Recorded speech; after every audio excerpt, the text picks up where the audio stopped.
Western nations are now rushing to recognize the state of Palestine. Historic decision. Formally recognizes the state of Palestine. But what does it look like exactly? And will this announcement make a difference on the ground?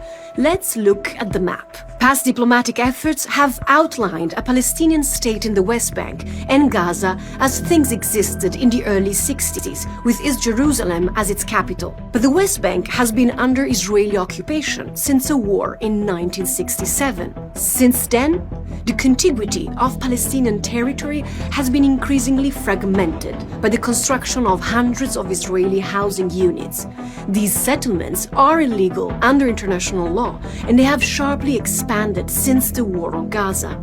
Hundreds of makeshift outposts have also multiplied in recent years. The population of Jewish Israelis in these areas has now soared past 500,000 people, or roughly 10% of the Israeli Jewish population. Last year, Israel classified nearly 25,000 square kilometers of Palestinian territory as state land. We are talking about the size of New York Central Park, multiplied by 7. This is larger than the land Israel annexed over the past decade. And Israeli authorities have also sped up plans for the E1 project, a block of thousands of houses near Jerusalem, which would in effect split the West Bank in two.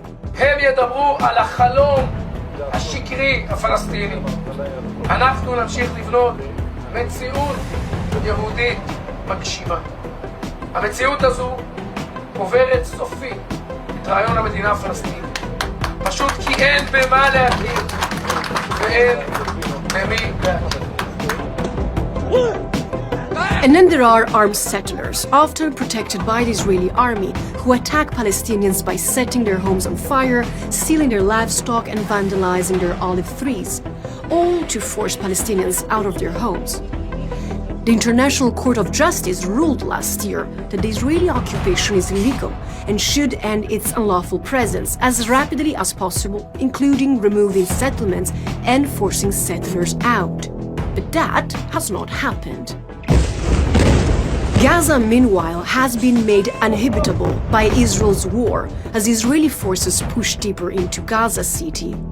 Observers say little will change if countries don't take concrete measures to force Israel to comply.